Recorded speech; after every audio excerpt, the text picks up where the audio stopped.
Salut à tous, bienvenue dans cette nouvelle émission. Cette fois-ci, je vais être avec un nouvel intervenant qui s'appelle Pascal Trefingui. Salut Pascal. Salut Rémi. Donc Pascal, pour ceux qui ne connaissent pas, en fait, comment je l'ai rencontré virtuellement, c'est parce qu'il avait commencé, il avait mis des commentaires, envoyé des messages par rapport aux émissions que je faisais sur les crop circles, des messages que j'avais trouvé pertinents, en tout cas des informations qui m'avaient beaucoup parlé. Et du coup, j'avais envie de creuser l'histoire avec lui et voir un peu ce qu'il pouvait nous apporter comme info supplémentaire. Donc voilà, pour ceux qui ne savent pas, il a également une chaîne YouTube dont il nous parlera sûrement. Et puis, on va commencer tranquillement en nous expliquant, si tu veux bien, ce qui t'a amené à t'intéresser au crop circle. Alors, qu'est-ce qui m'a amené à m'intéresser au crop circle? Alors, figure-toi que moi, je suis en famille avec Louis II, donc le traducteur de la Bible. Il était catholique, mais il a traduit la Bible pour les protestants. Et notre famille, en fait, elle est à cheval sur l'Angleterre, la Cornouailles, le Wiltshire, où il y a Stone Age, et puis la Bretagne, les Côtes d'Armor. Et quand j'étais petit, j'allais souvent en Angleterre dans ma famille, parce que quand je n'étais pas en pension, mes parents, ils m'expédiaient. Dans la famille, ils en avaient marre de moi, sans doute, déjà. Et donc, ce qui fait que mes cousins, déjà à la fin des années 80, ils m'avaient parlé des crop circles et j'en avais vu un. Voilà. Ah oui, déjà à cette époque-là, tu en avais vu un. Okay. Ouais, j'en avais vu un. Donc, je suis allé en Angleterre en 80. Le premier que j'ai vu, c'était en 1984. Ah c'est mon année de naissance. Il y a une synchro, ça démarre bien. L'été 1984, et il était tout petit, et il était très rudimentaire par rapport à ceux qui sont apparus par la suite. D'accord, ok. Et c'est comme ça que tu as découvert le phénomène par ce premier crop et après, tu as tout de suite creusé le truc ou tu as laissé de l'eau couler sous les ponts et puis c'est revenu après? Non, j'ai laissé couler le truc pendant des années. Je ne savais pas trop quelle était l'origine, je ne savais pas trop quoi penser. Et puis, il y a quelques années, j'avais un ami qui était grand commandeur du temple, donc c'est le 27e degré du rite écossais, de la franc-maçonnerie écossaise, et qui m'a dit, tu sais, tu devrais t'intéresser au crop circle parce que c'est quelque chose de très sérieux. Ça met complètement en panique les services de renseignement occidentaux. Donc, il va avoir une contre-réaction en fait de l'armée pour discréditer le phénomène des crop circles parce que ça les dépasse et ça les emmerde parce que c'est apparemment lié au phénomène OVNI. Donc ça, c'était quelqu'un qui était quand même 27e degré du rite écossais. C'est comme quelqu'un qui a un certain niveau intellectuel et social et qui puisse s'intéresser à la question. Ça m'a fait… voilà. D'accord, ok. Et avant de nous expliquer ce que tu as comme information sur les crops, est-ce que tu peux nous dire comment tu les as, ces informations sur les crops? En fait, moi, j'ai une amie ici au Brésil qui s'appelle Jocelyne. Elle est médium. Et c'est elle qui m'avait averti que Humberto Molinaro il allait tomber dans un piège, en fait. Donc, en 2017, elle m'avait dit il va y avoir des crop circles au Brésil. En 2017, pardon, c'est ça? Excuse-moi. C'est en En 2017 qu'elle 2017, t'a dit ça? ouais. Ah, 2017, ouais. d'accord. Elle m'a dit il va y avoir des crop circles au Brésil et au Canada. C'est très important. Il y a un triangle qui est très important qui est la France, le Canada et le Brésil pour les francophones. Alors moi, c'est marrant parce que c'était les 3 endroits où je vis. En fait, ma famille a une maison au Brésil. C'est pour ça que je passe du temps au Brésil. Moi, j'ai une maison au Canada et puis j'habitais à cette époque-là. En fait, j'ai passé beaucoup de temps en France. Ah, Donc, c'est c'était énorme. exactement… Ouais, Ah, c'était énorme. C'était exact… c'est super intéressant. Là, je rebondis tout de suite parce que ça, comment dire, ça me rappelle une émission avec Lumineuse où elle canalise et puis elle parle d'un triangle justement qui fait Brésil, Canada, France. Et est-ce que tu peux nous en dire plus sur ce triangle vu que tu parles de ça? En fait, ça semble… donc, quand j'ai demandé des explications, donné Jocelyne, c'est que c'était lié à l'harmonique 33. Donc, c'est pour ça que je t'avais envoyé l'information pour Umberto. Ok. Donc, la Terre, elle est quadrillée par des bandes, en fait, qui sont tous les 33 000 marins, 33 000 nautiques, et dans lesquels il y a 90% des phénomènes ovnis et des crop circles. D'accord, ok. Voilà. Donc, ça serait en fait une espèce de ceinture énergétique qui fait tout le tour de la Terre. Et bon, j'aime pas utiliser ce genre de vocabulaire, ça fait un peu Stargate, mais ça serait des portes dimensionnelles et temporelles en fait. Ok, d'accord. C'est-à-dire qu'on pourrait passer d'une réalité à… Il y aurait plusieurs réalités les unes à côté des autres, plusieurs univers, J'en ai discuté avec Jean-Pierre Petit, hein, l'astrophysicien français. Mhm. On l'a invité l'année prochaine au Brésil, donc il nous a dit oui a priori, donc on sera content de le recevoir. D'accord. Et donc, en fait, les manifestations OVNI, les crop circles qui sont authentiques, ils se manifesteraient sur ces barrières, sur ces lignes de force énergétique qui permettraient de passer d'une réalité à une autre, mais aussi d'un coin de l'univers à l'autre. En fait, il y aurait une possibilité de voyage dans l'espace et dans le temps à partir de l'harmonique 33. D'accord, ok. L'harmonique 33, elle a été découverte par un pilote de ligne australien. Moi, j'avais un pilote de ligne dans ma famille, il est mort dans un accident d'avion. Lui, il prenait des photos et il m'a dit tous les pilotes, on voit tous en permanence des phénomènes OVNI. Et par moment, c'est un par mois. Mais par contre, on n'a pas le droit d'en parler parce que les services de renseignement nous l'interdisent. Et puis, notre carrière est terminée. Après, on conduit des bureaux dans l'administration, mais on ne pilote plus des avions. Donc, ce pilote de ligne australien, lui, il ne s'est pas laissé démonter. Donc, il a enquêté sur la question. Il a écrit plusieurs livres sur l'harmonique 33. Il s'est aperçu que c'était dans le monde entier, en fait. Et il a été invité par la gendarmerie française dans les années 70. Et puis 60-70, surtout quand la France a commencé son programme nucléaire, il y avait beaucoup d'apparitions OVNI à la fin des années 50, énormément. Il y en avait plusieurs, des fois plusieurs dizaines par mois. Et donc la gendarmerie, elle a mis au point une espèce de protocole en fait pour les contacter et pour les apparitions d'OVNI. Et ils ont contacté des experts dans le monde entier, notamment ce pilote de ligne, je retrouvais le nom, il m'échappe, qui lui a mis en évidence cette harmonique 33. Il y avait une association qui s'était créée en France. D'ailleurs, je t'avais envoyé les coordonnées de l'émission INA et pour Umberto aussi. Oui, oui. Je ne sais pas si tu l'as vu. Ouais. Oui, oui, Et bien donc, sûr. il avait décidé de mettre des caméras et des enregistreurs sur tout le territoire national au point de croisement des harmoniques 33, là où ils ont déterminé des points, il y avait eu 60% des apparitions OVNI et des manifestations dans les champs de blé, déjà. Mm. Et en fait, le programme, il a été lancé. Il y avait une association privée. Puis après, l'armée française et le renseignement français, ils ont mis un cover-up total sur le phénomène. Et après, ça a été que de la désinformation. C'est-à-dire, des militaires ont prétendu que c'était eux qui faisaient les crop circles. Ça a commencé en Australie.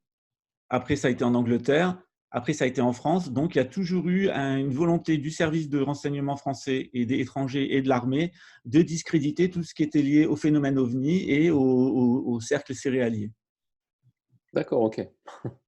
Je me permets de revenir simplement sur, ça m'intrigue, ce triangle Brésil-Canada-France, parce que là, tu parles de l'harmonique 33, mais l'harmonique 33, si je comprends bien, c'est enfin, la grille 33, harmonique, la grille 33, quoi. Je ne sais pas comment on peut l'appeler, bref, on Ouais, a compris. Ça fait tout le tour de la Terre, ça, on est d'accord. ouais, elle fait toute la Terre. Alors, Ouais. quel rapport précis avec ce triangle?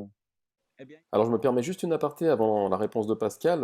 En fait, c'est simplement parce que je voulais vous partager un déclic que j'ai eu qui est sympa. C'est quand j'ai voulu illustrer le fameux triangle donc, dont il parle, hein, France, Brésil, Canada. J'ai rien trouvé sur Internet. Et du coup, bah, je l'ai dessiné moi-même sur Google Earth. D'ailleurs, je vous invite à faire vos recherches vous-même, hein, les alignements, tout ça, si c'est des choses qui vous parlent, n'hésitez pas. Hein, Google Earth, c'est complètement gratos. Et du coup, bah, en dessinant ce triangle, je me suis aperçu que bah, il croisait l'Angleterre pile poil à cet endroit où il y a tous les crops qui apparaissent et tous les lieux sacrés, quoi. Donc je trouve ça juste génial, je voulais vous le partager. Surtout que ça rejoint ce que nous avaient dit les intraterrestres à travers Lulumineuse, hein, quand je leur avais demandé mais pourquoi les crops apparaissent dans ce coin-là en Angleterre. Et la réponse de Lulumineuse, c'était le triangle France-Brésil-Canada, quoi. Donc à l'époque, j'avais pas fait le lien, je voyais pas le rapport, et là, il m'a suffi de le dessiner pour comprendre, quoi. Donc ça m'amuse. Je vous invite également à regarder l'émission avec Umberto, où justement on creuse pourquoi le Wiltshire et le rapport entre bah, les crop circles et les apparitions d'ovnis qu'il y a eu là-bas, quoi. Voilà, j'arrête là pour cet aparté, je laisse Pascal reprendre tranquillement. Alors, quel rapport précis avec ce triangle? Eh bien, il semble, en fait, je pense que Philippe, qui fait de la géométrie sacrée, il t'expliquera ce qu'est le cheminement d'Israël, par exemple. Donc, il y avait donc l'Égypte, quand la tradition égyptienne elle est tombée, son enseignement, qui est devenu plus tard la Kabbale, il a été envoyé vers Israël. Et ensuite, par Jésus d'Israël, il est allé vers la France. Et ensuite, avec le grand monarque, il va aller de la France vers le Canada, vers le Québec. Donc, c'est ce qu'on appelle le déplacement d'Israël. Il y a 4 grands d'Israël. Donc, pour l'instant, il y a eu la première Israël d'Israël. La deuxième Israël, c'est la France. La troisième Israël, où veut se manifester le grand monarque, c'est le Québec. Et puis la quatrième Israël, c'est le Brésil, où se manifestera à Brasilia. Donc ça, c'est la prophétie de Dom Bosco, pour ceux qui connaissent, et de Chico Xavier, qu'après la destruction de la plus grande partie de l'hémisphère nord, le pôle civilisationnel, ça sera le Brésil. Et donc, en relation avec cette harmonique 33, il faut savoir qu'au Brésil, contrairement à la France, ici, il y a une revue pour les ovnis qui tire toutes les semaines à 1 million d'exemplaires. Ah oui, oui. Oui, c'est vrai que j'ai oublié de préciser pour ceux qui, enfin, pour la plupart des gens d'ailleurs, je pense que là, moi, je suis en France et toi, tu es au Brésil.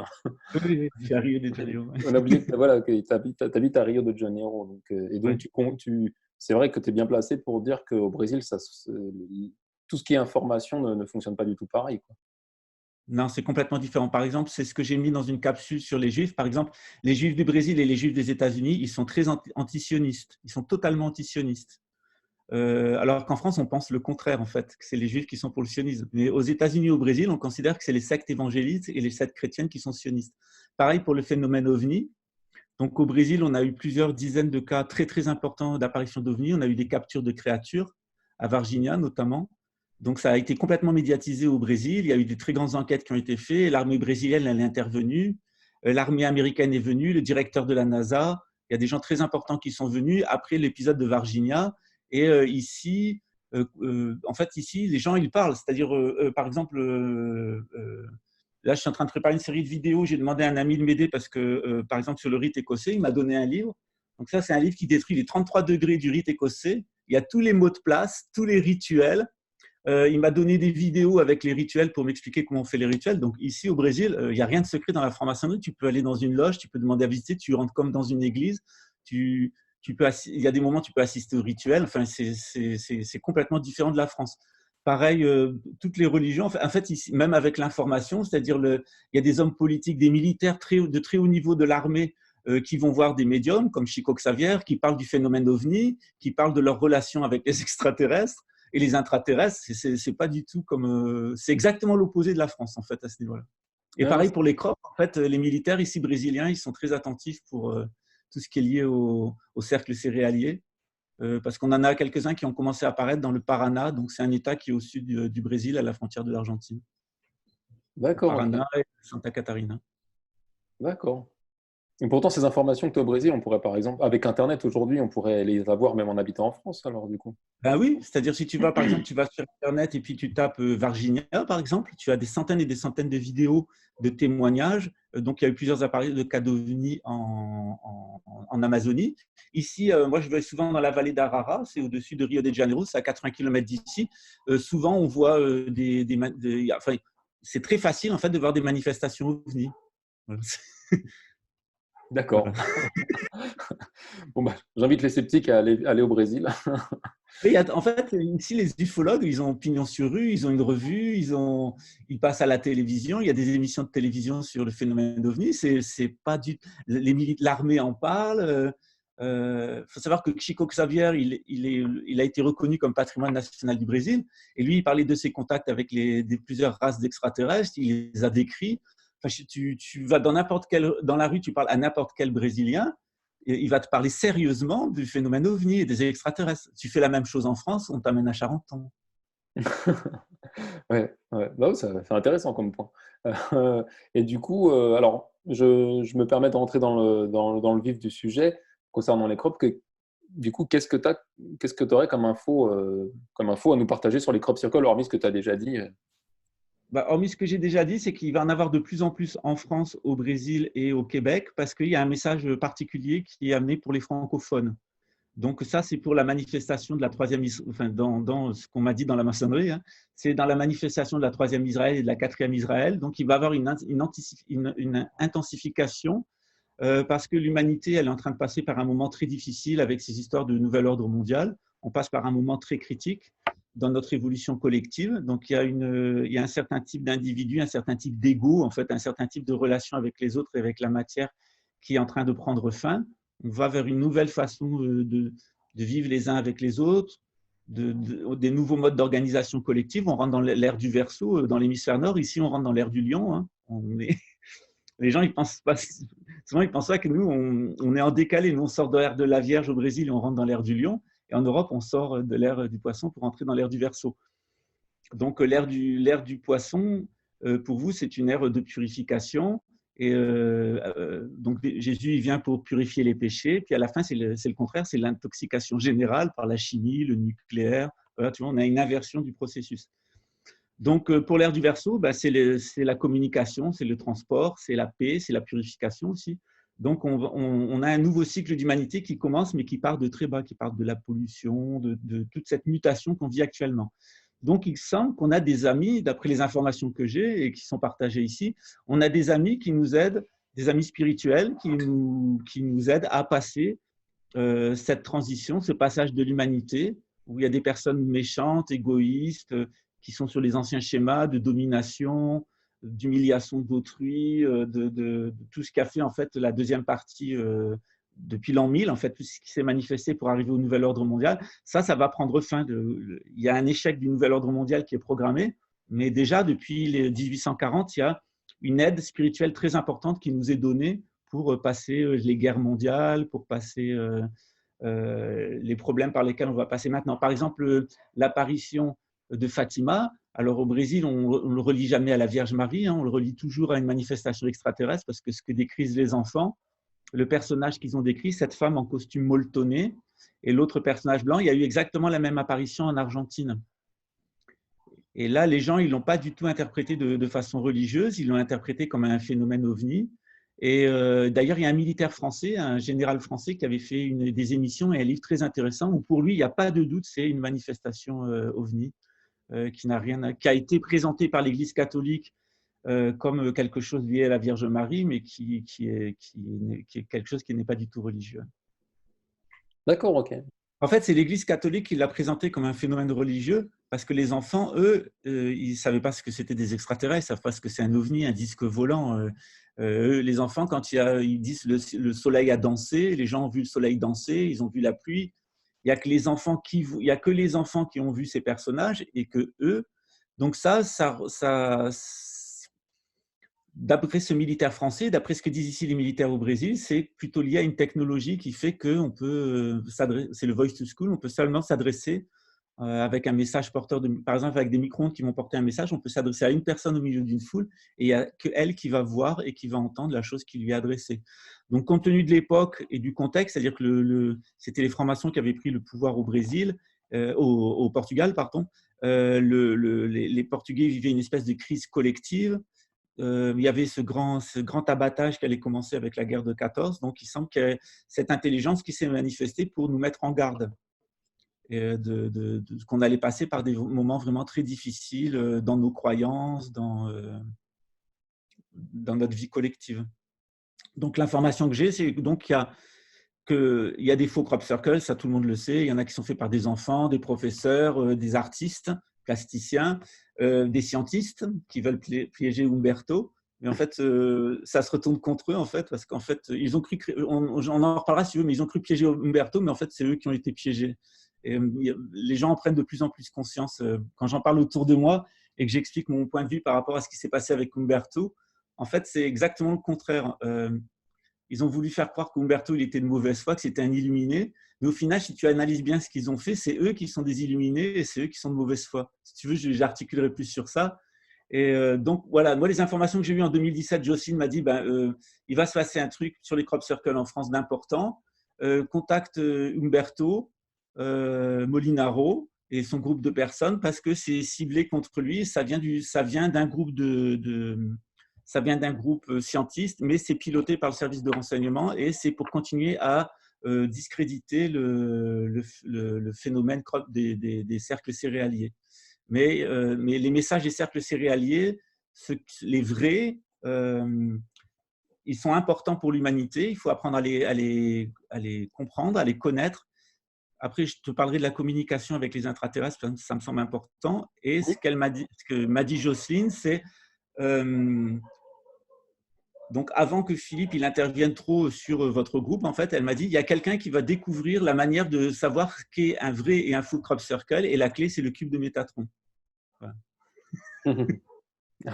Et en fait, c'est ce qui s'est passé. Voilà, il est là en 3D, il est là en fait, le cube de Métatron. Hein. C'est l'étoile croisée, le sceau de Bien David. sûr, ouais. Voilà, en 3D, c'est le cube de Métatron, mais en 2D, c'est l'étoile de David qui est au centre. Et donc, Merkaba, Jocelyne ouais. m'a dit, voilà, c'est elle qui m'a poussé à prendre contact avec ton groupe, avec toi, avec Umberto, en sachant qu'il y avait une attaque très forte qui était dirigée contre votre travail. Donc, c'est à ce moment-là, en fait, que je me suis manifesté à toi, il y a 1 an ou 1 an et demi, je ne sais plus. Il y a Ouais, 1 an. ouais, je sais plus non plus. Donc, le cube de Métatron serait la clé et que il est intéressant de les voir en 3 dimensions. Il est intéressant de les voir d'un point de vue technique, c'est-à-dire certains crop circles, ça a été des indications pour construire des appareils techniques. Alors, je ne sais pas dans quel domaine, je ne sais pas à quoi ils servent, mais voilà, ça serait des indications vraiment techniques. Ah, mais excuse-moi, mais il y a un Italien, Umberto Bodo, qui est parti sur cette idée-là. J'avais vu un truc dessus, je l'évoque dans une vidéo avec Lumineuse, où il prend des crop circles et il s'en sert de schéma pour des moteurs à énergie libre. Voilà. Donc, il y aurait de la rétro-ingénierie, c'est-à-dire qu'il nous communiquerait de l'information, de l'ingénierie. Et aussi, ça fonctionnerait un peu… tu sais, quand une personne elle a un tatouage, ça correspond toujours à un moment de ta vie. Moi, j'ai plusieurs tatouages. Ils correspondent à des moments de ma vie, des messages que je m'envoie à moi et des messages que j'envoie aussi aux personnes qui vont regarder quand ils vont voir ma peau. Donc, les crops, une fois, on a discuté, je ne sais pas si tu te souviens, Lulu en avait parlé dans un message, dans une vidéo, où en fait les crops aussi, ils envoient des informations au niveau énergétique, donc ils envoient plutôt un genre de forme pensée dans l'harmonique 33. Donc dans ce champ d'énergie qui ceinture la Terre, qui nous permet de vivre sur cette Terre et d'avoir tous les pouvoirs, pas seulement d'être des êtres matériels, mais d'être aussi des êtres électromagnétiques, aussi des êtres qui reçoivent des informations fractales, des informations qui viennent de tout l'univers. Les crop circles, ils permettent de recorriger certaines distorsions qui sont introduites par les gens qui nous gouvernent, par la technologie, par les choses qui ont tendance à nous maintenir dans l'ignorance, dans la peur, dans la domination. Et toutes les personnes en fait, qui essayent de freiner le processus d'évolution de l'humanité, qui essayent de la réduire en nombre, qui essayent d'en faire des zombies, de la parquer, parce qu'ils ont très peur de perdre leur pouvoir, ils ont peur d'évoluer. Bon, ça ne va pas fonctionner. L'humanité, elle va passer par-dessus eux, mais ils se manifestent un peu comme un dernier pouvoir, tu vois, d'involution, d'obstruction de notre propre cheminement spirituel. Ouais, je comprends, Donc, ils sont en train de se débattre. voilà, ils se débattent comme des fous pour garder un pouvoir qu'ils ont déjà plus. Donc, ce que me disait Jocelyne, c'est qu'elle dit toujours les informations, elles sont d'abord dans l'énergie avant d'être dans la matière. Parce que souvent, je lui dis, c'est dingue, des fois, par exemple, pour Harry d'Angleterre, j'avais l'information qu'il allait avoir un changement pour lui au printemps, qu'il allait sortir de la famille royale. Alors, je lui ai posé la question, je lui ai dit, mais comment tu le sais? Elle me dit, en fait, c'est d'abord dans l'énergie, après, c'est dans la matière. Donc, avant que la décision elle se manifeste dans la matière, tout est déjà prêt dans les plans qui sont au-dessus. Il y a plusieurs plans au-dessus. Et il y a des personnes qui sont capables de le capter. On peut appeler ça le plan astral ou le plan éthérique. Moi, j'appelle ça le plan énergétique ou l'envers énergétique. Ils le captent à ce niveau-là et puis ça arrive au niveau matériel, au niveau physique. Donc, pour les crops, en fait, ce qui est important, c'est qu'il y a une évolution qui est faite déjà au niveau énergétique. Il y a les humains qui vont incorporer cette énergie. Il y a des personnes qui appellent ça l'énergie christique, l'énergie du retour. Il y a des gens qui appellent ça l'énergie du Verseau. Il y a des personnes qui appellent ça la nouvelle humanité, la 4e humanité. Il y a plein de façons il y a plein de mots qu'on peut utiliser pour expliquer. En tout cas, l'humanité, elle est en train de passer à autre chose. Elle est en train de passer à autre chose que le matérialisme et les guerres et tout ce qu'elle a vécu depuis 1000 ans. Et donc, les crop circles, ils sont là pour nous accompagner dans ce changement. C'est des gens qui sont bienveillants. Les gens qui réalisent les crop circles, ils sont bienveillants. Il y a des êtres humains qui réalisent des crop circles et ils sont sous influence de ces gens bienveillants. Donc, même les faux crop circles, ils font partie du processus. Oui, c'est bon à rappeler ça. C'est important de le rappeler. Ouais, c'est un processus cohérent. En fait, c'est un phénomène culturel. C'est un phénomène culturel où il y a des personnes extraterrestres et qui vivent aussi sur d'autres planètes du système solaire qui nous veulent du bien, qui nous aident à un passage difficile entre nous et une partie des gens qui contrôlent l'humanité. Ils nous donnent des informations. Il y a des personnes qui captent cette information, qui sont stimulées, inspirées pour faire des faux crop circles ou des crop circles super artistiques, très beaux. On ne peut pas vraiment dire que c'est des faux crop circles. Il y en a qui sont ratés, ils sont pleins de problèmes. Il y en a qui sont super bien faits. Mais en fait, c'est un processus qui est complètement cohérent du début. Quand on a commencé à discuter ensemble, je t'ai dit, dans le bouddhisme, on dit que c'est cohérent du début jusqu'à la fin.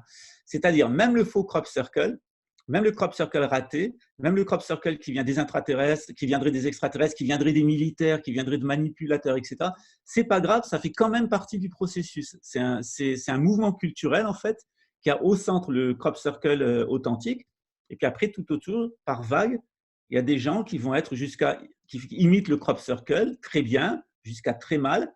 Puis après, il y a des gens qui sont contre les crop circles, qui vont tout faire pour discréditer la communauté qui s'intéresse au crop, toutes les personnes qui parlent de ce changement de l'humanité. Mais ce n'est pas grave.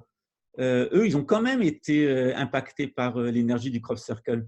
C'est pour ça qu'ils ont une réaction. Sinon, AstroGeek, pourquoi il s'est mis à faire à monter ce faux crop circle, de le faire non pas de façon à montrer qu'on puisse faire un crop circle, mais de le faire de façon à ce que ça soit assez crédible pour piéger Umberto.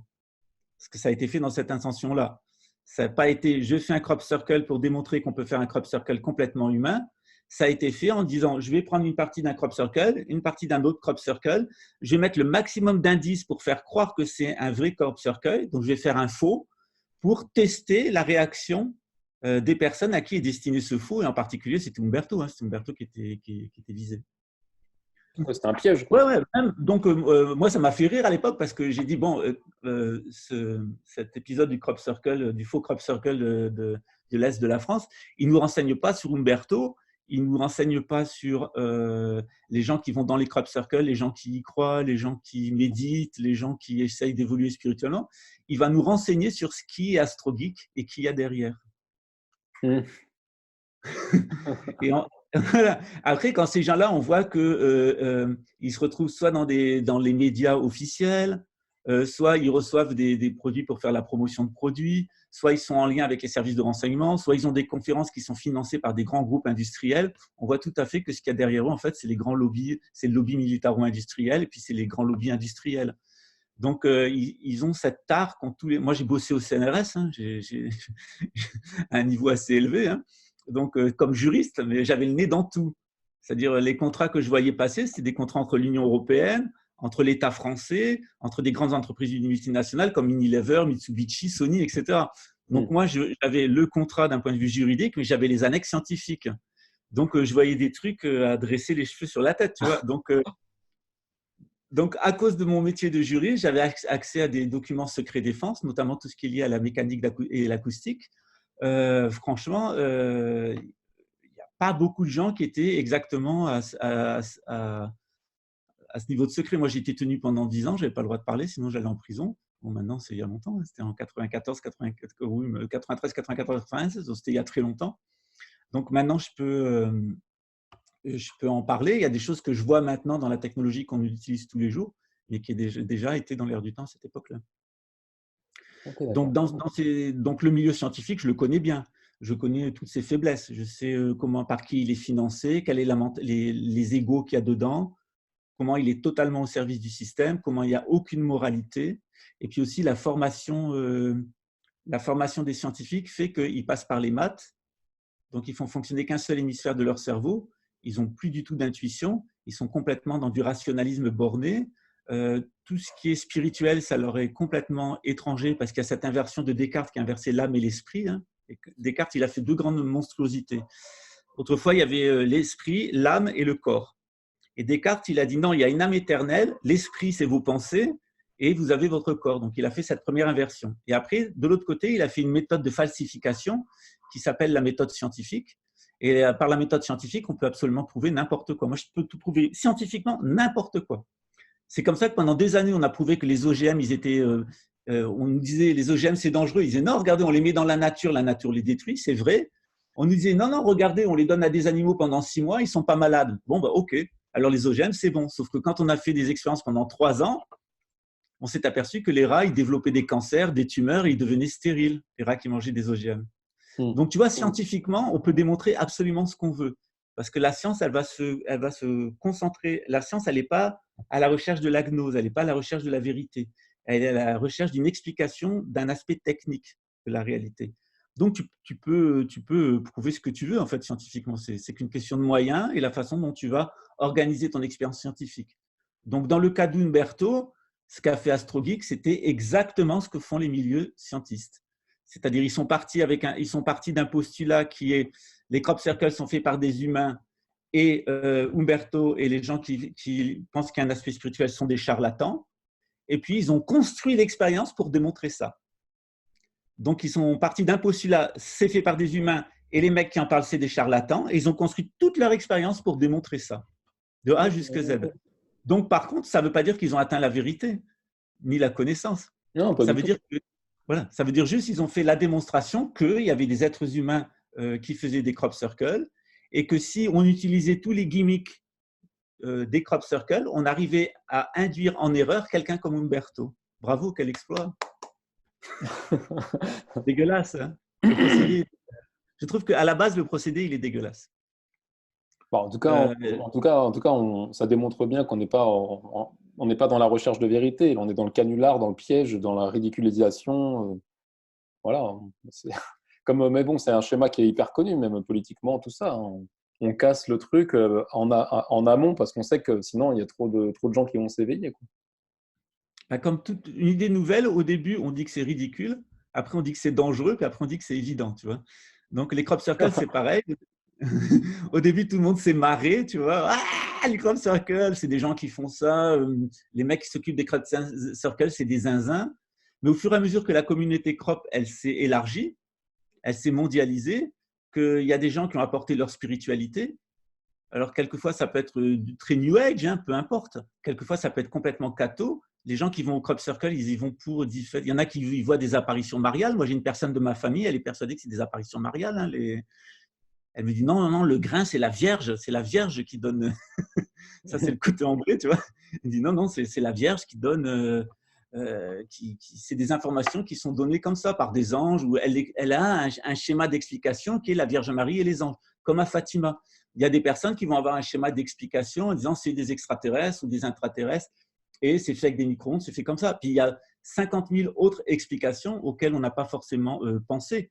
Mais en fait, ce qui est important, à mon avis, par rapport au crop circle, c'est qu'est-ce que le crop circle, qu'est-ce que les crop circles, ces agroglyphes, ils nous renseignent sur nous-mêmes. C'est-à-dire quand je regarde un crop circle ou quand je suis à l'intérieur d'un crop circle, qu'il soit vrai ou faux, qu'est-ce que ça me dit sur ce que je ressens, sur ce que je suis, de la façon dont je me place dans l'univers, dans cette communauté, dans mon propre processus intérieur, mon propre processus d'évolution. Ce qui est intéressant dans le phénomène crop, c'est la culture et ce que les humains se disent les uns aux autres avec d'autres formes d'intelligence à l'intérieur de ce réseau, à l'intérieur de cette culture. Et là, tu peux complètement évacuer le fait qu'il y ait des vrais crop circles, qu'il y ait des faux crop circles, qu'il y ait des crop circles ratés, qu'il y ait des crop circles publicitaires. Ça n'a plus aucune importance, en fait. C'est un phénomène sociologique. Oui, tout à fait. Ce qui compte, c'est ce qui se passe autour, comme tu dis, sociologiquement, quoi. Voilà. Ouais, c'est intéressant. Bah, ça rejoint tout à fait le côté vibratoire, quoi. Il n'y a pas que il y a pas que la géométrie, c'est tout ce qui se passe avec. En même temps, tu sais, quand il y a un crop qui apparaît à un endroit, c'est pas pour rien. Ils apparaissent tous les vrais crop circles ou ceux qu'on considère comme vrais, ils apparaissent dans le schéma harmonique 33. Et tous ceux qui apparaissent comme parfaitement authentiques, ils sont tous fabriqués sur le schéma du cube de Métatron. Alors, où le mec qui, dès le début, a initié le phénomène crop circle, il est particulièrement calé en matière d'ésotérisme. Oui. Ou alors, sinon, c'est Philippe Mario qui fait les crops depuis le départ. Voilà. C'est ce que je disais à un pote. J'ai dit, Philippe, en fait, tu sais ce qu'il a fait, le mec, il s'est mis d'accord avec les réalisateurs. Et les mecs qui faisaient les crop circles, il les a contactés. Il s'est dit, voilà, on va faire du blé, les mecs. Moi, je vais vous faire les dessins à l'avance et vous allez les réaliser. Comme ça, je vais passer pour un grand intellectuel. C'est ça. On va faire du blé en plus. On va faire du blé dans le blé. Voilà ce que je peux te dire sur le crop circle. Alors, il est vrai que moi, ce n'était pas quelque chose qui m'avait intéressé avant. Je savais que ça existait, j'en avais vu. Je trouvais ça intéressant. Quand j'étais à Luxembourg, il y en a un qui était apparu près de Metz. Je voulais y aller, j'y suis pas allé, mais mon mari, à cette époque-là, y est allé avec un de nos employés. Lorsqu'ils sont rentrés tous les deux dans le crop circle, leur téléphone portable, il s'est déchargé. Et la batterie qu'ils avaient de l'appareil photo qu'ils avaient, elle s'est complètement déchargée et ils n'ont pas pu m'amener de photos. Ah, sympa. Donc, les gens qui me disent il ne se passe rien dans les crop circles, ben, allez-y, vous allez bien voir. Ouais, c'est clair. Moi, j'ai eu une expérience personnelle comme ça qui ressemble à ça. C'était pas sur un crop circle, mais c'était sur un lieu énergétique, enfin, en tout cas où j'ai vécu une expérience vibratoire. Et au moment où je voulais prendre des photos pour essayer de capter des trucs dans un autre plan, tu sais, des fois, tu peux choper des trucs que tu vois pas à l'œil. Ça marchait pas. Le téléphone, il marchait pas, il se passait rien. Et puis, après, je sais pas, 5 minutes après, d'un coup, ça s'est mis à faire des rafales de dingue sur mon téléphone. Et j'ai eu 50 photos d'un coup, tu sais, de trucs bizarres et tout. C'était trop marrant, quoi. Donc, oui, il se passe carrément des choses sur les lieux énergétiques avec les téléphones. Alors là, ça m'étonne pas du tout qu'il y ait un truc. C'est le côté électromagnétique, quoi. De toute façon, c'est Oui, en fait, nos téléphones et nos appareils photo sont des appareils électriques qui fonctionnent avec une batterie. Donc, s'il y a n'importe quoi qui se passe au niveau électromagnétique et au niveau informationnel, en fait, l'objet électronique il va être affecté dans son fonctionnement. Ça paraît assez normal. Oui, il se met à bugger direct, quoi. Mon cousin, donc, il est décédé en 1987, je crois. Bon, enfin, quelque chose comme ça. Il était pilote de ligne. Après, il était pilote privé. Il est mort pendant un vol pour un client privé avec un jet en amenant des clients en Angleterre. Et lui, il m'avait raconté qu'en fait, à chaque fois qu'il avait eu des phénomènes ovni, il avait des perturbations sur son matériel de bord. Donc, que ça soit les échos radars, que ça soit, il avait des moments où tout s'éteignait en fait dans l'avion. D'accord, ok. Mais l'avion Donc, continuait à être pilotable quand même, quoi. et l'avion continuait à voler, à être pilotable, mais voilà, il m'a dit c'est incroyable quoi. Il m'a dit c'est comme quand je ne sais pas si tu as déjà eu un accident de voiture. Moi, j'ai eu un accident de voiture très grave. Quand je revois l'accident, quand j'ai vécu l'accident, en fait, j'étais un peu hors du temps, tu vois. C'était un peu un temps un peu différent, tu vois. Ok. Et il m'a dit, tu vois, c'est un peu comme ça en fait. Il m'a dit on n'est plus dans l'espace-temps normal. Il y a une distorsion dans l'espace-temps qui est peut-être liée à la technologie qu'ils utilisent, que les ovnis utilisent pour se déplacer. Mais en tout cas, il m'a dit ce jour-là, je me suis rendu compte qu'on n'était pas fait de matière, qu'on était fait d'énergie. Qu'on a tort de se considérer fait de matière, on est complètement fait d'énergie. Et il n'y a qu'une petite partie de notre énergie qui se matérialise, mais on est plus d'énergie que de matière. Mhm. Ça me fait penser comment dire, aux informations apportées par l'alien de Roswell, hein, que j'ai récemment fait un travail là-dessus, où je fais un résumé spirituel de toutes les informations en rapport avec l'esprit. Il explique bien cette étincelle créatrice qui est le point de départ de tout et qui est complètement occultée par la science, qui dit que le corps il s'anime tout seul. Enfin, on sait expliquer comment les organes fonctionnent et qui dialoguent entre eux. Par contre, comment bat le cœur, le truc de base, on ne sait pas le dire. Et les gens, enfin, on a tendance à oublier cette question qui est quand même fondamentale et qui est la source créatrice. Et donc, je rejoins complètement le côté qu'on est d'abord énergie avant d'être matière, quoi, évidemment. Ben, par exemple, ici dans notre temple à Rio, on enseigne la radionique. Alors la radionique, c'est une science qui a toujours existé, les Égyptiens ils l'utilisaient. C'est la possibilité de transmettre de l'information d'un objet à un autre par une forme sans contact mécanique et sans contact chimique. Ça veut dire qu'à partir du moment où tu as la signature formelle, par exemple, d'un médicament, tu peux la transférer dans de l'eau et la personne qui va boire l'eau, ça va avoir le même effet que si elle prenait le médicament. Ah bah, c'est ce qu'on fait avec l'eau encodée, le cristal. Voilà, c'est ce qu'on fait avec l'eau encodée. Donc, cette science, elle s'est beaucoup développée au début du XXe siècle avec les frères Servranckx et le professeur Delafoy, qui était un Français. Ça s'appelle la radionique. Donc, nous, on l'utilise comme elle était utilisée en Égypte dans la pyramide de Saqqara pour justement transmettre des informations pour se réaligner.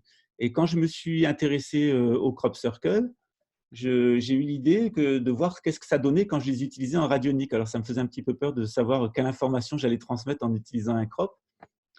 Et en fait, donc on utilise un appareil qui s'appelle une bombe C30. Hein. Une bombe C30, c'est 3 demi-sphères qui sont placées comme ça sur un axe. Voilà. Ça crée un champ. Et ce champ, on va coller des images hébraïques ou un dessin pour transférer cette information dans un autre support.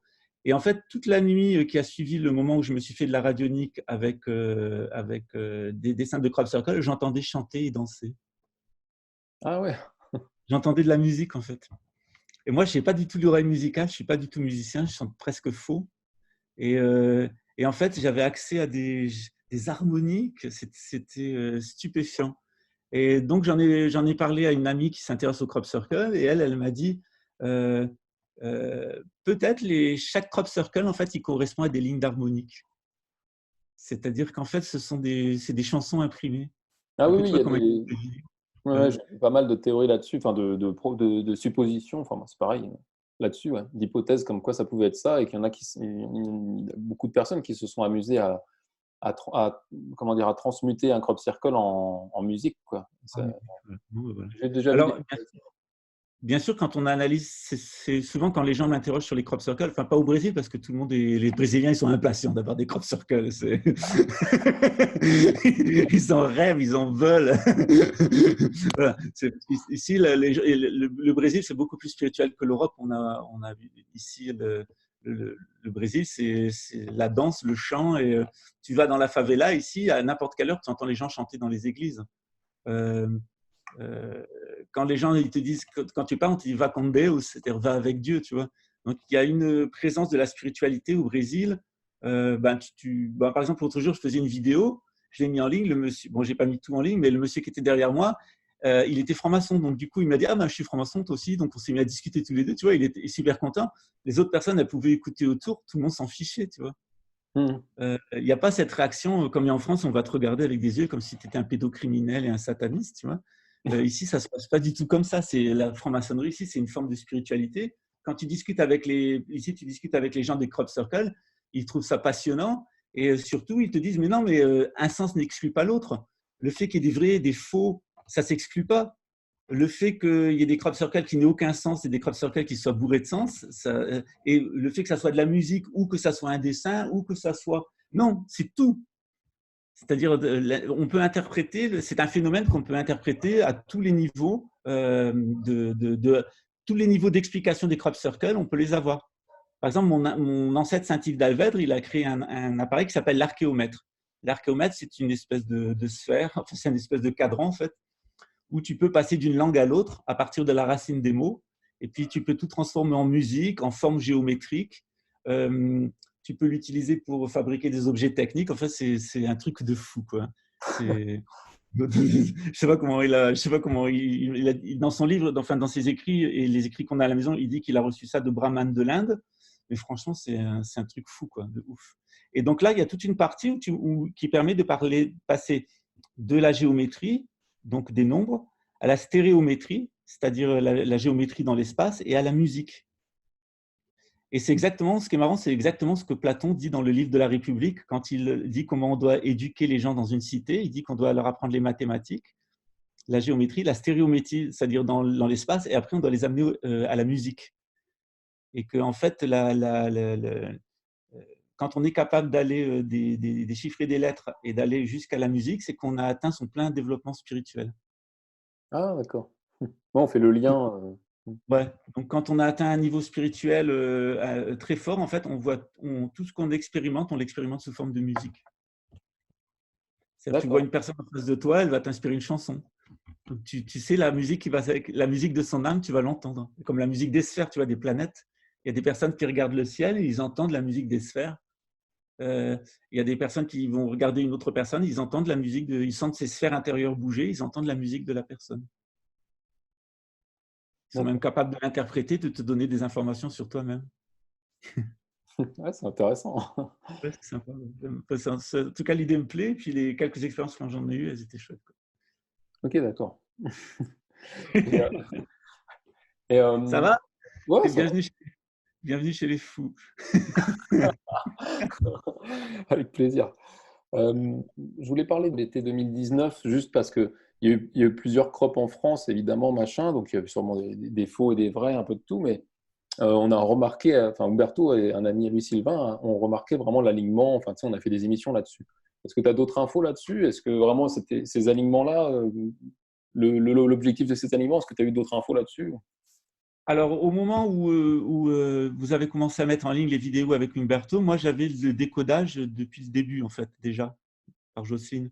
Donc, je savais que c'était lié à Notre-Dame de Paris, les crops, ils étaient là pour donner un message important aux Français sur une espèce d'action rituelle qui avait été menée. C'est l'incendie criminel de Notre-Dame de Paris. Il a visé à briser une structure vibratoire qui avait été installée en France à partir de Notre-Dame. C'est ce qu'on appelle la Rosa Mystica. Donc, à partir de Notre-Dame de Paris, toutes les cathédrales d'Europe, elles sont sur un schéma qui est en forme de rose et qui est calqué sur le dessin de Vénus dans le ciel. C'est une étoile à 5 branches, tu vois, un tournoiement comme ça à 5 pétales. Donc, toutes les cathédrales, elles sont dans ce qu'on appelle la Rosa Mystica, la rose mystique, à partir du méridien 0, du méridien qui passe par Paris. Et donc, Notre-Dame, elle était le centre. D'ailleurs, toutes les nationales de France, les routes nationales, elles ont leur kilomètre zéro, tu sais, à Notre-Dame. Tout part du parvis de Oui, Notre-Dame. c'est vrai, c'est vrai. Et J'avoue. Mitterrand, il a fait matérialiser le méridien zéro dans le Da Vinci Code, on en parle de ce méridien zéro. Et dans Paris, tu vas trouver des petites fleurs comme ça, des petites roses sur le sol qui manifestent ce méridien zéro, le méridien de Paris.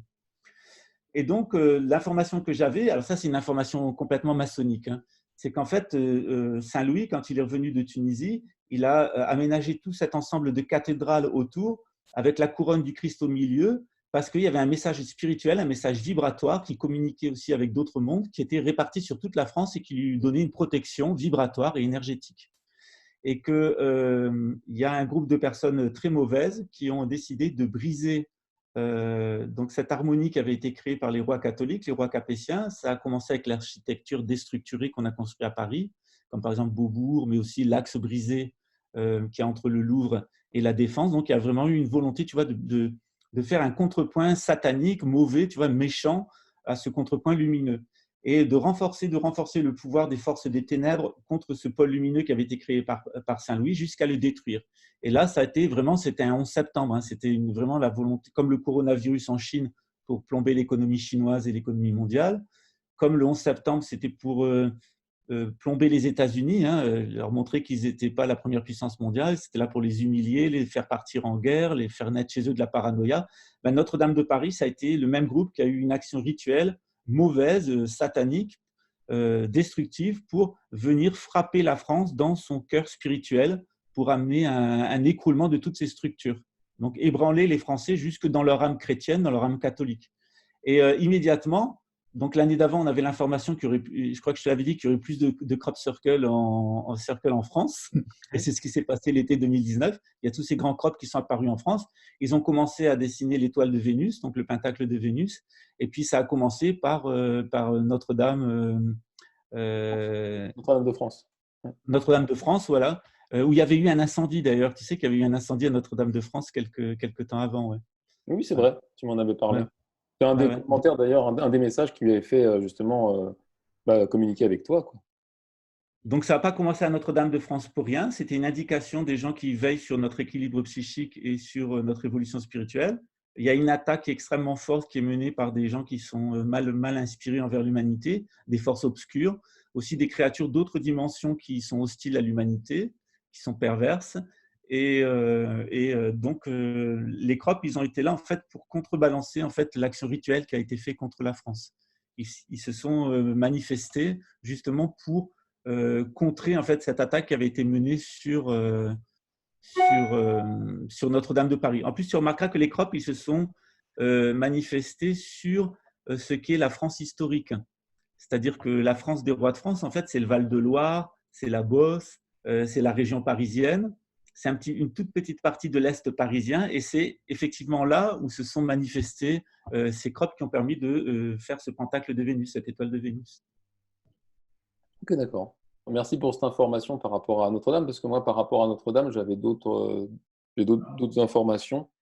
Donc, c'est intéressant d'avoir ton point de vue, quoi, tout simplement, ton approche. Ça ne fait que enrichir le truc. Et puis après, place à votre discernement. C'est toujours pareil, hein. Quand les crops ils ont commencé à se manifester, en fait, le premier, le deuxième, le troisième, tout de suite, c'était évident que c'était une étoile de Vénus, en fait, un pentacle de Vénus qui allait se manifester. Ça se voyait, quoi, d'heure en heure, le message, il était clair, en fait. Donc, j'étais vraiment content que Umberto et Philippe et toi, vous communiquiez sur la façon dont vous l'avez fait sur ça. Et tout de suite, l'information que j'ai eue, c'est de vous dire, voilà, dans le total, il y en a sans doute 2 de faux. Et si tu colles l'harmonique 33, en fait, tu les sors tout de suite parce qu'ils ne sont pas sur l'harmonique 33. Ah oui, ok, d'accord. Sur les crops de 2020, l'information que j'ai, alors à toujours à prendre avec des réserves, hein, c'est qu'on va avoir un renforcement de l'axe France-Brésil-Canada, Québec, tu vois, un renforcement de ce triangle. Je pense que Lulumineuse, elle va avoir plus d'informations sur ce sujet-là parce qu'elle est bien connectée aux intraterrestres. Je pense qu'ils ont des choses à dire sur ce sujet-là, sur l'importance pour la communauté française de ce triangle. D'accord. Après, les informations qu'on a eues par Jocelyne, c'est que les schémas qui vont être donnés dans les crop circles qui vont apparaître, ils sont liés au coronavirus. Donc, ils peuvent être utilisés en radionique comme antidote. D'accord. Et ce qui était intéressant, c'est que le premier crop circle qui est apparu au Brésil, en fait, c'est avéré que c'était un faux, que c'était un photomontage, en fait. En fait, il prenait l'étoile de Marduk. Je ne sais pas si tu te souviens. Oui, oui, le truc les 4 pics, là. Ouais, ouais, bah, c'est l'étoile de Marduk, en fait. C'est un truc sumérien. Tout de suite, l'information qu'on a eue, en fait, c'était lié à ça, en fait. C'était lié à cette. On est en train d'installer chez les êtres humains une peur panique de l'infection virale. Et ça effondre les systèmes immunitaires. C'est-à-dire, ce qui va effondrer ton système immunitaire, c'est la peur. Mhm. Et c'est-à-dire, si tu n'as pas peur d'attraper un virus, ben, déjà, ça renforce ton système immunitaire. Si tu as dans la peur d'attraper un virus, eh ben, de toi-même, tu vas affaiblir ton système immunitaire parce que justement, tu es dans la peur, tu es dans le repli.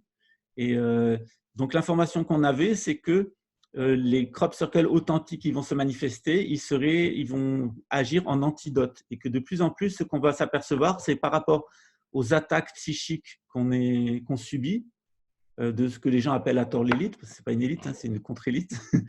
En fait, il y a beaucoup de crops en fait, qui sont là en antidote. D'accord. Donc, pas hésiter à les reproduire, à les mettre sur des t-shirts, à les mettre sur des dessins à la maison. Voilà. Ouais, bah, carrément. Ouais, moi, Ah, c'est le côté vibratoire. Donc, dans le livre de mon ancêtre qui s'appelle La mission de l'Inde, donc Saint-Yves d'Alvèdre, il explique en fait que l'Occident, il va revenir vers la spiritualité grâce à la spiritualité indienne.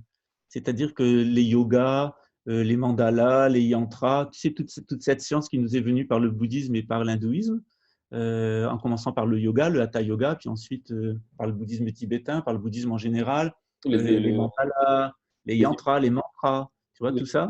Tout ce qui est hymne védique, en fait. Voilà, tout à fait. Tout ce qui est lié aussi à la médecine ayurvédique, tout ce qui est lié au Veda, à la tradition védique, tout ce qui nous a été transmis par l'Inde, eh bien, tout ça, ça va aider l'Occident à passer la grande mutation. C'est-à-dire qu'il y a les forces d'involution, les forces du mal, elles vont frapper très fort l'Occident, mais toutes les sagesses qu'on a reçues de l'Inde, elles vont nous renforcer dans notre propre spiritualité, nous amener le bagage intellectuel qu'on a perdu pour nous aider à passer ce moment critique. Et donc, je lisais petite phrase de lui où il parle des mantras et des yantras. C'est-à-dire les mantras, c'est les sons, les sons bienfaisants, harmonieux. C'est la musique. Tu sais, c'est quand tu fais Om à l'intérieur, tu vois, tu crées une vibration, une harmonie. Mais ça se manifeste aussi par des formes. C'est-à-dire tout son peut produire une forme. Donc, les crop circles, ils sont des formes qui sont liées à des sons. Et en répétant certains sons, on génère certaines formes. Donc, c'est ces sons et ces formes qui vont nous aider à passer la grande crise de mutation qu'on est en train de passer actuellement. D'accord, c'est hyper intéressant parce que moi, ça me rappelle également pour créer des liens qui peuvent paraître complètement délirants pour des sceptiques, justement. C'est ça qui m'intéresse, c'est de créer des déclics. C'est que quand on parle que tout viendrait, que comment dire, que la clé viendrait des hymnes védiques, quoi. En fait, ça rejoint aussi ce qu'a apporté comme information l'alien de Roswell, où il parle justement que le seul brin de vérité qu'on aurait quelque part, c'est là-dedans, et qu'en fait, ça a été déformé derrière pour justement jouer le jeu auquel on joue, enfin auquel on jouait jusqu'à peu de temps. Donc c'est marrant de voir les liens, tout s'articule, quoi. J'adore ça. Oui, aussi bien la spiritualité que les extraterrestres. Tu as un texte qui est très ancien qui s'appelle le Ramayana, qui explique comment autrefois on fonctionnait avec une synarchie, c'est-à-dire on était tous ensemble, on était en connexion avec l'univers, il y avait des gens qui avaient un don médiumnique qui te permettait d'être en contact avec tout l'univers et toutes les dimensions, et qui étaient au sommet de la société, qui avait un genre qui était le chaman en fait pour les nomades et qui était l'empereur, le roi philosophe pour les sédentaires. Et comment, en fait, il servait de médiateur, tu vois, pour les groupes de sédentaires, les groupes de nomades, les mettre en contact avec les sons et les formes qui sont à la base de l'univers. L'univers, il n'est que des sons et des formes. Et comment le Ramayana, il nous explique comment il y a des gens qui, à cause de l'égoïsme, à cause du matérialisme, ils ont voulu détruire cette civilisation. Et le Ramayana, c'est une histoire d'une guerre entre les forces mauvaises qui veulent créer de la disharmonie. Donc, les contraires des mantras, c'est des astras. Et ils veulent amener de la désharmonie, de la destruction dans le monde, et ils se mettent à se combattre les uns les autres. Et la suite du Ramayana, enfin une partie du Ramayana, c'est la Bhagavad Gita. Et là, il y a Krishna qui est sur un char avec Arjuna, et il lui enseigne la doctrine traditionnelle qui ressemble beaucoup à ce que dit Platon. Hein. C'est pareil, c'est un enseignement traditionnel qu'il faut faire le bien, il faut faire ce qui est juste, il ne faut pas rester attaché aux mémoires, il ne faut pas être matérialiste, au contraire, il faut être dans la bonté, dans la lumière, dans le monde des idées, et rechercher le plus possible les idées pures et ne pas se laisser enchaîner par les sens, par la sensualité, par la matière, et par les préoccupations quotidiennes, même si elles ont leur importance. Mais ce n'est pas l'objectif de la vie. C'est pas, je vais juste te dire une petite chose qui va faire rigoler les gens qui nous regardent. Une fois, j'avais une amie qui était en Inde et puis elle demande à un grand maître spirituel indien qui s'appelait Muktananda, elle lui dit Swami, comment est-ce qu'on doit considérer notre corps? Alors il l'a regardé comme ça, il lui a dit ton corps, c'est le temple de Dieu et c'est une merveilleuse usine à fabriquer de la merde.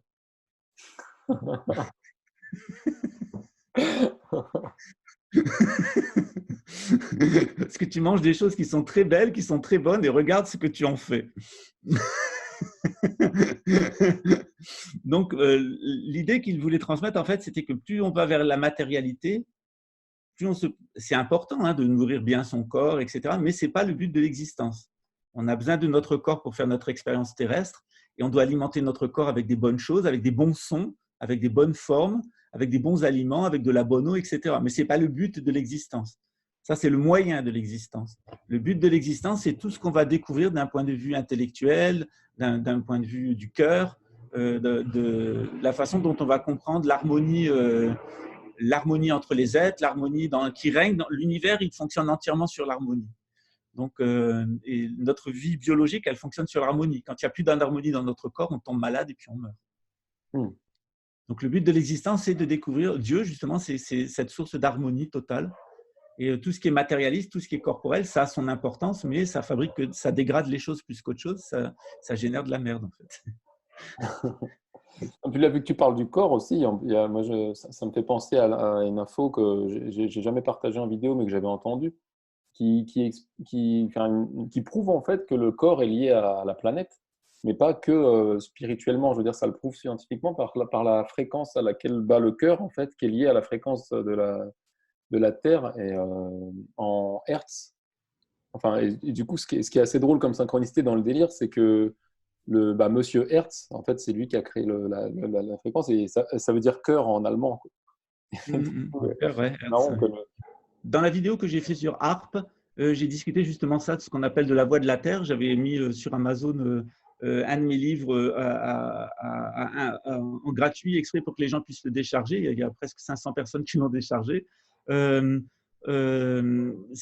fait, j'ai expliqué des expériences scientifiques qui ont été faites avec la constante de Schumann et la ceinture de Van Allen. C'est-à-dire la ceinture de Van Allen, elle nous protège du rayonnement cosmique qui détruirait toute vie sur Terre. Et s'il n'y avait pas la constante de Schumann qui harmonise la vie des mammifères, les mammifères, ils se connectent quand ton cerveau, et quand tu dors, tu te connectes avec la même fréquence que la fréquence de la constante de Schumann. Et s'il n'y avait pas de constante de Schumann, il n'y aurait pas de vie sur Terre.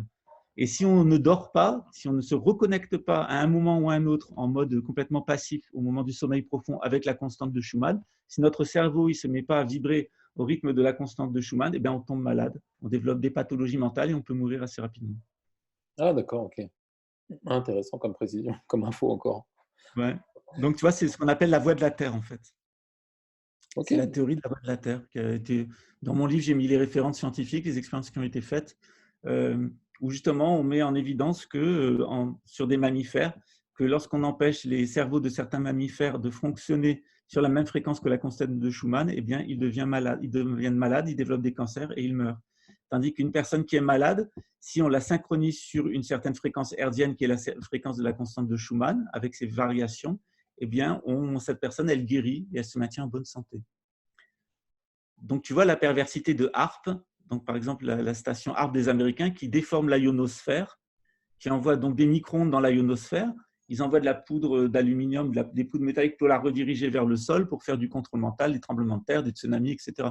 Donc, tu vois le jeu de fou qu'ils sont en train de faire avec cette arme et les conséquences que ça peut avoir pour la santé humaine, pour notre hygiène mentale et pour notre bien-être, en fait.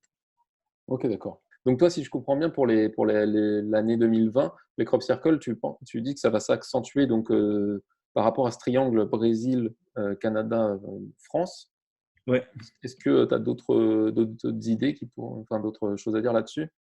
Alors, la personne qui est en contact avec les intras, j'avais demandé pourquoi c'était toujours dans le Wiltshire, qui avait Ah, eu mais les j'allais te premiers. demander, ça tombe bien. Voilà. Voilà. Pourquoi c'était toujours au début, c'était dans le Wiltshire. Moi, j'ai ma famille dans le Wiltshire. Dans une des vidéos, j'ai raconté un truc qui est de ouf qui m'est arrivé. C'est que, bon, moi, mon côté de ma famille, les liens que j'ai avec l'Angleterre, ils sont éloignés, en fait. Hein, c'est sur plusieurs générations. Mais génétiquement, en fait, on est lié en fait, aux Orcadiens, c'est-à-dire ces habitants du nord de l'Écosse et d'Irlande. Et puis un jour, je vais visiter Stonehenge pour la énième fois. Et puis le mec qui était à la billetterie, en fait, c'était mon sosie. Mais complet. C'est comme se voir dans un miroir, Ah, c'est avec génial. avec les mêmes défauts de peau au même endroit, la même façon de parler. Et on est restés tous les deux en arrêt, tu vois. Ah bah là, ça résonne à donf, quoi. C'est possible, ça. J'ai vraiment l'impression de rentrer tu rentres dans une autre dimension, là, tu vois, c'est X-Files. Et en fait, le mec, il m'a dit, bon, bah attends, je vais discuter avec toi. Donc, du coup, j'ai discuté avec lui. Et puis, il m'a fait visiter le truc. Et en fait, il a pris 3 jours de congé. Je suis allé dormir chez lui. Il a pris 3 jours de congé. Et puis, il m'a fait visiter tout ce qui était autour de Stonehenge. Donc, tous les monuments qui ne sont pas ouverts au public. Enfin, il m'a discuté de trucs de fou par rapport à Stonehenge, le lever du soleil, coucher du soleil, les équinoxes, les solstices, qu'est-ce qu'ils avaient trouvé. Hein. On est allé à Glastonbury. Enfin, j'ai fait tout le tour du Wiltshire avec lui. Il m'a montré des trucs de fou. Et lui, il travaille pour English Heritage, donc pour le patrimoine, le ministère de la Culture, en fait, anglais, tu vois. Donc c'est un truc de fou. Donc, lui, il était fou des crop circles, tu vois. Et il m'a dit, en fait, ce qu'il faut comprendre avec les crop circles, c'est lié au site de Sidonia. C'est-à-dire, lui, son explication, c'était que les gens qui ont construit Stonehenge, tous les gens qui étaient autour, ils avaient des mémoires de toute une civilisation qui s'était développée avant sur Mars. Et qu'il y avait un contact très fort entre la planète Mars, ces mémoires d'âme en fait qui venaient de la planète Mars avant sa destruction, et ce coin de l'Angleterre où ils ont reproduit tout l'environnement de Sidonia. C'est-à-dire, tu regardes le site de Sidonia, tu sais, où il y a la fameuse pyramide, le fameux mi-homme, mi-truc, selon l'éclairage, il y a des éclairages où ça ne se voit pas.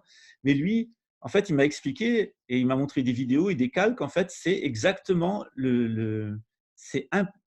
statistiquement, c'est impossible que ça soit possible, que ça soit naturel. On en a parlé avec Ouais, Umberto. ouais, c'est fait exprès.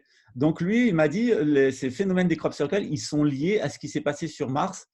Pour lui, les intraterrestres, ils sont toujours, ce que nous on appelle les intraterrestres, ils sont toujours présents sur Mars, qui expliquerait d'ailleurs le grand crop qui était apparu, tu sais, avec la tête de petit gris. Tu as celui où il y a la tête du petit gris, et puis avec le disque, tu as celui où il y a l'ADN, en fait, Oui. où ils avaient repris, tu vois, le message avec l'ADN. Mais les deux, en fait, ils doivent être interprétés. Et en fait, dans leur message, ils disent qu'ils sont présents sur les lunes, sur la Lune, sur la Terre, sur la Lune, sur les lunes de Jupiter et sur Mars. Donc, j'ai écrit un livre sur les extraterrestres et les crop circles parce que je voulais faire un petit résumé sur cette question de ce que je savais. Je ne suis pas rentré dans les détails, mais pour dire que même de toute façon, si c'était des faux messages qui ont été faits par des gens qui ont été inspirés pour les faire, on n'a pas d'explication sur la source de leur inspiration. Par exemple, les gens d'AstroGeek qui ont fait un faux crop circle, ils ont pris 2 crop circles existants, ils l'ont mélangé, ils ont fait un crop circle pour piéger Umberto. Mais quelqu'un qui décide ex nihilo de faire un crop circle, qui a dit tiens, j'ai fait un crop circle comme ça, qui est-ce qui lui inspire ça? C'est vrai, bonne question. Bah, comme je disais dans une des vidéos, le propre de l'homme animal, c'est de singer, quoi. Donc, l'idée créative ne vient pas de l'humain à la base, quoi. En fait, tu sais, ici, dans nos lobes temporaux, on a des schémas neurologiques qui font que quand on est en face d'une personne, nos schémas neurologiques ils se synchronisent avec celui de la personne. Et si la personne elle a tendance à avoir des tics, au bout d'un moment, on va avoir les mêmes tics qu'elle. Tu vois, si vraiment tu es en empathie avec la personne, et c'est sur cette base-là en fait, que se fait la télépathie, se fait la communication non verbale. C'est justement à partir de ces zones qu'on a ici dans les lobes temporaux. Les schémas neurologiques qu'on a dans les lobes temporaux, ils sont super plastiques. Et si tu te concentres bien sur une image, par exemple, ou sur une personne, eh bien, tu peux avoir une transmission d'informations qui soit non verbale, qui est complètement neurologique. Et d'ailleurs, c'est la base de la radionique. La radionique, elle fonctionne sur ça. Elle dit qu'il y a des grands schémas et que quand tu captes un schéma, une forme, elle va t'influencer. C'est ce qu'on appelle les ondes de forme ou les émissions duoformes. C'est-à-dire qu'une forme, elle a un effet sur toi. Quand tu vas regarder un triangle, pointant haut ou pointant bas, ça va modifier l'équilibre homéostatique de ta peau, ça va modifier ton rythme cardiaque, ça va modifier ta vision. Tout est interagissant en fait. Donc pour les crops, c'est ça. Pour les crops de 2020, l'information que j'ai, c'est qu'ils s'occupent de nous. Pour l'instant, il y a une grande psychose collective qui a été créée à partir des peurs, hein, des peurs de guerre, des peurs de virus. On nous met tout à fait dans l'énergie martienne, tu vois, une énergie de votre planète va être détruite, il va y avoir des guerres, il y a des mouvements sociaux, il y a des virus qui vont venir vous attaquer, tu vois. On nous met sous contrôle mental martien à fond, tu vois, pour nous mettre en situation de stress, en situation de guerre, pour nous couper de notre intuition. Donc les crops, ils vont venir pour corriger ça. D'accord. Intéressant. Ok, intéressant. C'est une piste parmi d'autres. Hein.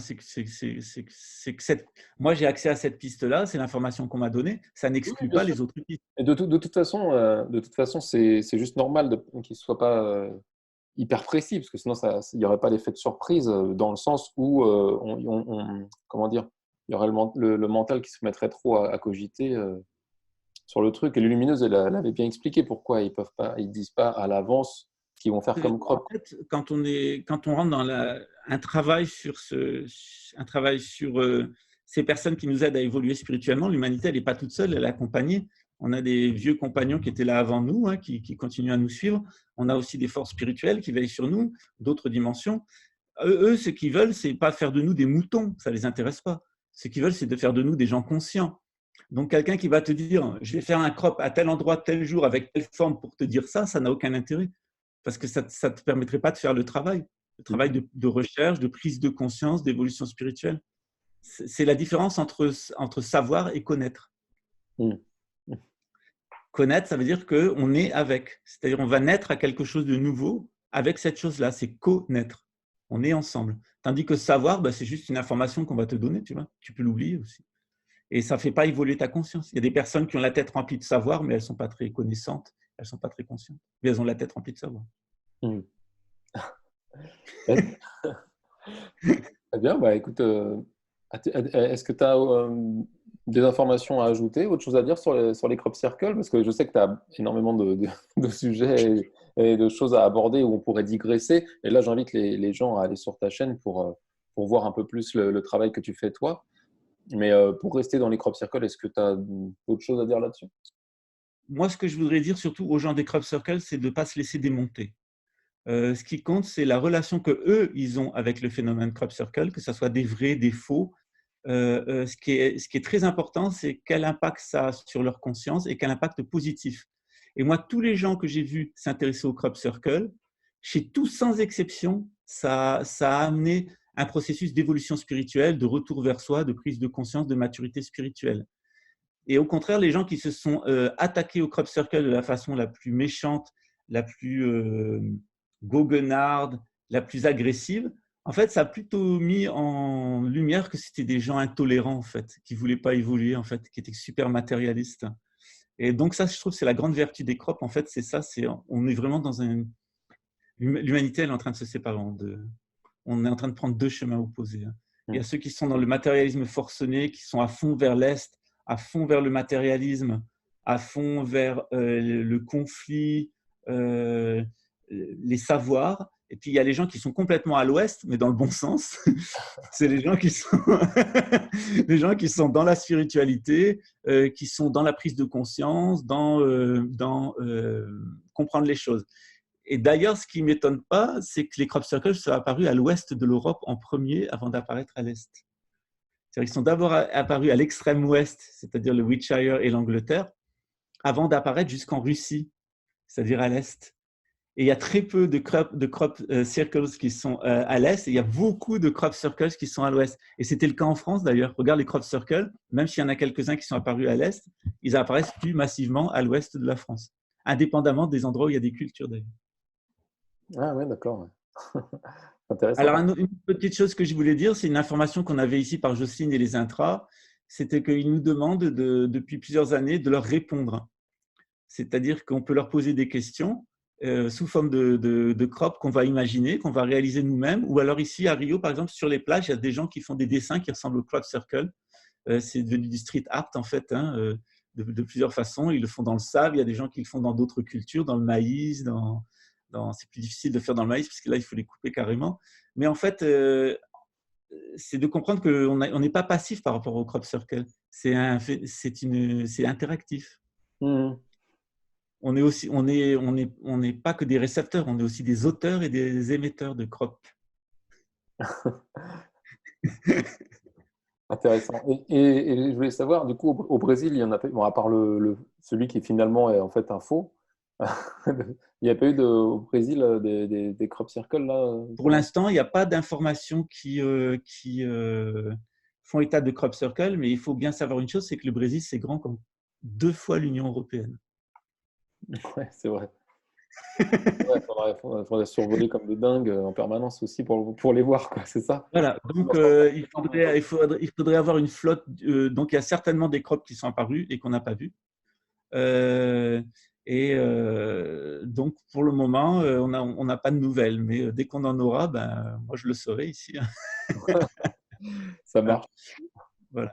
Mais il semble que les premiers crops qui sont apparus ici au Brésil, c'était des crops humains. Mais ça n'a pas d'importance qu'ils soient humains. C'est-à-dire qu'il y a des personnes qui ont été inspirées pour les faire pour une certaine raison. Ok, super. Écoute, je te remercie pour ces informations. Franchement, c'était super dense. Je vous laisse digérer tout ça. Et puis, en espérant vous avoir fait encore découvrir des nouvelles choses à travers un nouvel intervenant. Comme j'ai dit, moi, ce qui m'intéresse comme information, c'est des choses pertinentes vibratoirement, quoi. Pas juste du mental. Non, ça ne sert à rien. Les vidéos qui ont été faites par Umberto et toi et Lumineuse et Philippe, je pense que vous avez bien fait le tour de la question et que si vraiment il y a des gens qui s'intéressent de façon sérieuse à ce phénomène, vous êtes les bons interlocuteurs dans le monde francophone. Alors, il y a d'autres personnes comme vous qui sont au Brésil, qui s'intéressent à la question. Il y en a d'autres, il y a des anglophones en Angleterre. Mais dans le monde francophone, moi, j'ai regardé, quand j'ai commencé à m'intéresser vraiment plus intensément au crop, j'ai regardé les personnes qui me semblaient sérieuses sur la question. Et évidemment, c'est toi, c'est Umberto, c'est Philippe et Lumineuse qui se sont imposés, en fait. Moi, j'ai simplement… moi, je les présente, en fait. Moi, je suis comment dire, la plaque tournante, quoi. Moi, j'articule tout le truc, mais c'est pas moi, personnellement, qui apporte des infos, quoi. Oui, mais toi, par rapport à ton propre cheminement spirituel et l'importance que les crops ont eu dans ta vie, tu apportes aussi le témoignage de ton propre processus d'évolution. Et ça, c'est important. C'est-à-dire que le crop circle, ce n'est pas un phénomène extérieur qu'on va regarder. On n'a pas à savoir sur les crop circles, on a à connaître les crop circles. Quelqu'un qui s'intéresse aux crop circles, il va rentrer dans un processus d'évolution avec les crop circles.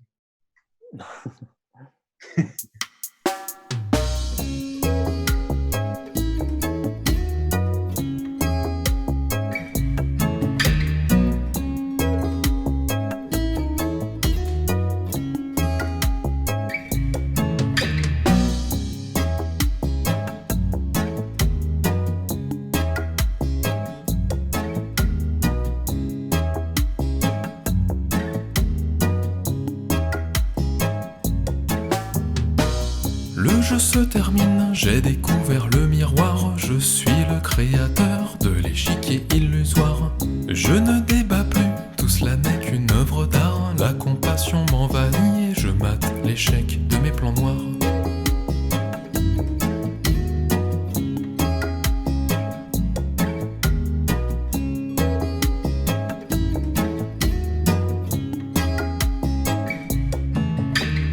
Peut-être que les 2 guerres mondiales ne sont pas l'histoire à montrer du doigt. Peut-être que le sang qui s'étale n'est pas vraiment si appétissant que ça.